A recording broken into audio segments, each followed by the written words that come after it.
मेरो भन्नु तिमी मात्रै छैन कोही आफ्नो भन्नु म त तिम्रै प्रेम हो नि। सुटिङ गर्दाखेरि एजमा बस्नुपर्ने मलाई फेरि त्यति म नन स्विमर हो त्यति आउँदैन होइन। दार्जिलिङ नेचुरली आयो। अब यो कन्टिन्युटीमा के छ I can see a lot of change on your hair. कपाल अलिकति खैरो भएको छ। हजुर सर्ट पनि भएको छ। सर्ट पनि भएको छ। त्यही स्क्रिप्ट अनुसार अब सुटिङको फेज अनुसारले चेन्ज भएको गेटअप। दार्जिलिङमा पनि आयो। दार्जिलिङ नेचुरली आयो। अब यो कन्टिन्युटीमा के छ अलि पछि चाहिँ अब 3-4 दिन पछि फाइट सिन छ। हजुर फाइटको अब क्लाइम्याक्सको बाँकी छ। अब सेट लगाइरहेछ त्यो रेडी भएपछि अनि हामी क्लाइम्याक्स खिच्छौँ। लास्ट टाइम तपाईँको जुन हामीले हालेको थियो त्यो युट्युबमा चाहिँ तपाईँको जुन फाइट्सको लागि प्र्याक्टिस गर्दै गरेको धेरैजनाले उहाँले कमेन्ट गर्नुभएको छ। कतिजनाले चाहिँ भन्नुभएको छ ओ माई गड यति धेरै मेहनत पनि हुँदो रहेछ नेपाली फिल्म इन्डस्ट्रीमा। मेहनत एकदम धेरै भयो यसपटक फेरि। यस्तो छ मेरो नेचर पनि कस्तो भयो भने म स्कुल पढ्दाखेरि पनि त्यति धेरै पढ्ने होइन तर जब कुनै चिज गरेर देखाउनु पर्ने हुन्छ त्यसमा चाहिँ फेरि फुल्ली आफ्नो 100% दिने हो होइन। अब पहिला एक्जामको 1 दिन अगाडि 2 दिन अगाडि पढिन्थ्यो नि। जब एसएलसी आयो त्यतिखेर म राति 3 बजीदेखि उठेर पढ्थेँ। लकिली डिस्टिङसन पनि आयो होइन। त्यो टाइम हुन्छ नि त्यही अनुसारले अहिले पनि यो मेरो टाइम हो गर्नुपर्ने टाइम हो। So that I am doing my best I am giving my 100%। त्यही भएर त्यही हो हार्डवर्क त्यसैको क्रममा। एकदम एक्साइटेड छ सबै टिमहरू। अनि यो एक्साइटमेन्टको लेभल चाहिँ कतिसम्म छ यहाँमा चाहिँ सिक्रेटली भन्नुपर्दाखेरि? आइ एम सुपर एक्साइटेड होइन। किनभनेदेखि प्रेम विद्वानको सिक्वललाई हामीले ल्याउँदैछौँ होइन। त्यो भए पछाडि च्यालेन्जेस त्यत्तिकै छ। प्लस अब it's been more than a year. त्यो भए पछाडि एक्सपेक्टेसन त्यत्तिकै हाई होला। सिक्वलहरूले त्यति राम्रो पर्फर्म नगरेको बेलामा हामीले चाहिँ त्यो चिजलाई ब्रेक गर्न पनि सोचेका छौँ। अनि प्लस अस्ति अब प्रेम गीत 2 को टाइटल ट्र्याक कहानी यो प्रेम गीतको आए पछाडि जुन भ्यू आयो त्यसबाट नै हामीले अन्दाज गऱ्यौँ कि कति वेटिङमा हुनुहुँदो रहेछ होइन। 24 आवरमा 5 लाखभन्दा बढी भ्यू आयो भनेपछि त्यही हो। अब एकदमै हार्टबिट एकदम रेज भइरहेछ। ओके तपाईँको जुन अब धेरै फ्यान फलोइङहरू हुनुहुन्छ अहिले पनि हामीले चाहिँ यहाँलाई अब मेसेज गर्ने मान्छेहरूको रिप्लाई अब यहाँले गरिरहेको पनि देख्यौँ। उहाँले मेसेज गर्नुभएको पनि देख्यौँ। बेसिकली भन्नुपर्दाखेरि चाहिँ क्वेसन सबैको एउटै हुने गर्छ why Pradeep Khadka look so good. यति राम्रो उहाँ किन देखिनुहुन्छ कसरी देखिनुहुन्छ स्क्रिनमा रियलमा पनि यतिकै राम्रो हुनुहुन्छ राज चाहिँ के होला? मेरो विचारमा एभ्री बिइङ इज गुड होइन। लुक्स वाइजको अब हार्टले उसले त्यो ब्युटीको डेफिनेसन भन्ने हुन्छ नि होइन। जस्तै हामीलाई कसैलाई बाघ पनि मन पर्न सक्छ जनावर पनि त मनपर्छ। हामी कुकुरहरू हाम्रो पेट्सहरूलाई कति माया गर्छौँ त्यस्तै मान्छे पनि सबैजनालाई माया गर्नुहुन्छ मेरो विचारमा होइन। आमा बुवाले आफ्नो छोराछोरीलाई छोराछोरीले आफ्नो आमा बुवालाई मलाई चाहिँ अलिक वाइडर अडियन्सले माया गरिदिनु भयो त्यति मात्रै फरक हो होइन। अरू केही त्यस्तो डिफ्रेन्स छ होइन। किनभने म अन स्क्रिन आउँछु अनि त्यसपछि मैले जुन क्यारेक्टर गर्छु त्यो मान्छेको मनमा बस्यो त्यो भएर मात्रै माया। ओके बिङ सो मोडेस्ट यति साह्रो मोडेस्ट हुनु पर्दैन but I am asking exact question what you do to enhance your handsomeness? अब त्यो फेसलाई चाहिँ राम्रो देखिनुलाई चाहिँ के गर्नुहुन्छ? What are the things secrets के हो? स्पेसिफिक भएर भन्नुपर्दाखेरि I just don't do anything क्या सिरियसली होइन। म एकदम अल्छी पनि छु।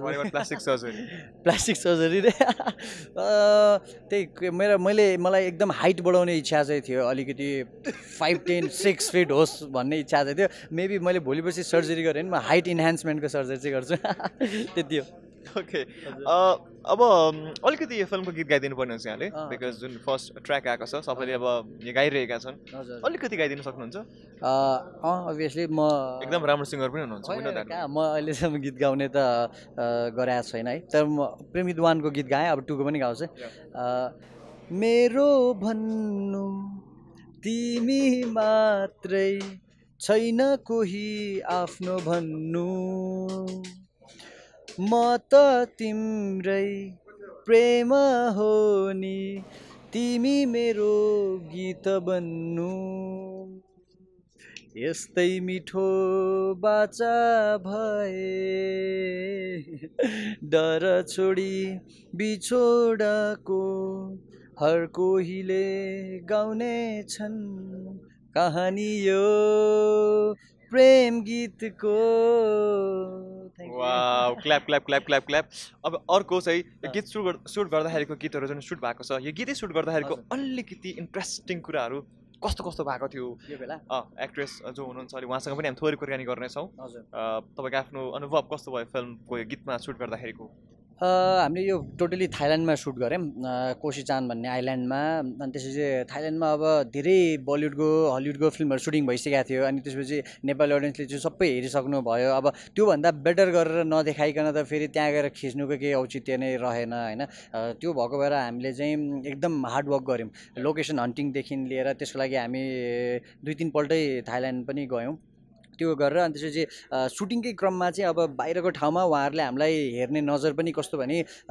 फिल्म भन्नासाथ अब उनीहरूकोमा आउनुहुन्थ्यो बिग बजेट फिल्महरू एकदम हुन्छ नि त हामीलाई पनि त्यही अनुसारले पैसा एकदम हेभिली पे गर्नुपर्ने प्रोडक्सनको टिमबाट अनि तर त्यसको रिटर्नमा चाहिँ फेरि एकदम राम्रो ट्रिट पाउने सबै भयो तर त्यसको बावजुद अब हामीलाई काम गर्न गाह्रो भएको भनेको चाहिँ पर्सनल्ली गाह्रो त त्यस्तो भन्दा त भएन तर अब त्यो सुटिङ गर्दाखेरि एजमा बस्नुपर्ने मलाई फेरि त्यति म नन स्विमर हो त्यति आउँदैन होइन बोटिङको सिनहरू छ नि होइन त्यो चाहिँ फ्लोटिङ मार्केटको भयो तर जुन त्यो अर्को हामी एकदम एजमा बसेर क्लिफमा बसेर हामीले सिन गरेछौँ राइट समुद्रको छेउमा हजुर हजुर अनि फर्स्ट ओपनिङ सटहरू अनि त्यतिखेर त्यो खस्ला लाग्छ है अझ अनि एउटा फर्स्टमा चाहिँ नि म त तिम्रो प्रेम हुने भन्दा यस्तो जनजीव जाने ठाउँमा त्यतिखेर बसेर यसरी उठेर हात यस्तो गर्नुपर्छ त्यो अरे लड्ला भन्ने कति डर लागेको थियो अनि त्यो बेला अलिकति लड्नु भयो कतै लडिनँ एक्सिडेन्ट कतै के भएको छैन लडिनँ तर खुट्टामा घुँडामा घाउ चाहिँ कसरी भयो भने त्यो एउटा सर्ट आउँछ नि कहाँ सक्छु भुल्न मैले अब तिमीलाई सर घिस्रेर जानुपर्छ नि यस्तो वेस्टमा समाएर हक गर्ने ठाउँ छ नि त्यो अब एकचोटिमा त हुँदैन थियो स्योर होइन घिस्रे अनि त्यसपछि घुँडामा चाहिँ घाउै भएछ त्यति घिसिँदाखेरि त्यस्तो धेरै मोमेन्टहरू छ त्यस्तै हो ओके यो डन्ट न स्विमिङ आउँदैन र पनि स्विमिङमा चाहिँ त्यो हुन्छ नि स्केट समथिङ त्यो गरेको चाहिँ एउटा पिक्चर आएको थियो अलिक पहिला स्विमिङ भने समुद्रमा चाहिँ एउटा के बोर्ड हुन्छ स्विमिङ पुलमा म 1 ल्याप जस्तो चाहिँ गर्छु होइन तर त्यस्तो धेरै चाहिँ समुद्रमा एउटा फोटो आएको थियो नि समुद्रमा फोटो आएको थियो सर्फिङ गरेको सरी मलाई त कस्तो ठ्याक्कै वर्ड नआएको या आई वाज इन बाली त्यहाँ हामी मेरो बर्थडे थियो ठ्याक्कै प्रेम गीत 1 हिट भएको थियो अनि त्यसपछि बर्थडे मनाउन कता जाने भने हामी 5 जना जति थियौँ एकजना साथी अस्ट्रेलियाबाट थियो अनि हामी बालीमा भेट भयौँ सर्फिङको लागि त्यहाँको अरू बिचमा चाहिँ त्यो वेभ आउँदैन क्या त्यहाँ मतलब कतै आउँछ कतै आउँदैन त्यो बालीकोमा चाहिँ आउँथ्यो अनि सर्फिङ गरेको त्यो बेला स्विमिङ आउँदैन थियो डर लागेन त्यतिखेर डुब्दैन नि फेरि त्यही माथि हाम्रो त्यो ऊ पनि हुन्छ नि त ट्रेनर त्यो गाइड कि गार्ड के भन्ने अब पनि प्रेम गेट 2 हिट भएपछि कहाँ जाने प्रेम गेट 2 हिट भएपछि अब तुरुन्तै अर्को फिल्ममा ध्यान दिने अब अलिक कम घुम्ने अब 2 दिन पछि फाइट सिन छ मजाले खानु होला होइन टन्न एकदमै एनर्जी पटुल्नु होला त्यसपछि पुरा गुन्डाहरूलाई कुट्नुपर्छ एउटै मात्र गुन्डा छ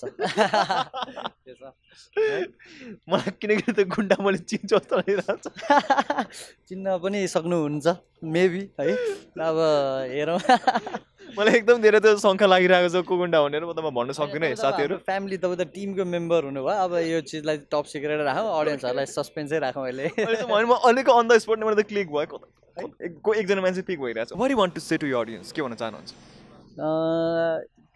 त्यही हो तपाईँहरूले एकदम माया गरिराख्नु भएको छ सपोर्ट गरिराख्नु भएको छ म कमेन्टहरू हेर्छु युट्युबमा पनि अनि त्यसपछि मेसेज आउँछ फेसबुकमा इन्स्टामा एकदम खुसी लाग्छ किनभनेदेखि कतिपय चिजहरू हुन्छ नि मास्टर कार्डले एउटा एड निकाल्छ नि मनी कान्ट बाई एभ्रिथिङ अथवा समथिङ यस्तै के भनेर आउँछ नि हो त्यस्तै लाग्छ तपाईँहरूको माया भनेको जुन कुराहरू कसैले पनि तपाईँलाई फोर्स पनि गर्न सक्दैन तपाईँहरूलाई किन्न पनि सक्दैन त्यो चिजहरू पाउँदाखेरि धेरै कम भाग्यमानीले मात्र पाउँछन् होला एन्ड बिङ वान अफ लभड होइन त्यो हुँदाखेरि चाहिँ एकदम खुसी लाग्छ नेपाली आर्टिस्टहरूमा नेपाली एक्ट्रेसहरूमा एकदम माया पाएकोमा एकदम खुसी लाग्छ तपाईँहरूले यसरी नै सधैँ माया गरिदिनु होस् भन्ने आशा राख्छु थ्याङ्क यू सो मच हामी फेरि 2 दिनपछि आउँछौँ 2 दिनपछि भेट्छौँ फाइट खेलेको हेर्न आउँछौँ त्यो फाइट त एकदम सिक्रेट छ खिच्न दिँदैन लुकेर हेर्छु हुन्छ स्पाई क्याम लगाएर थ्याङ्क यू हस् थ्याङ्क यू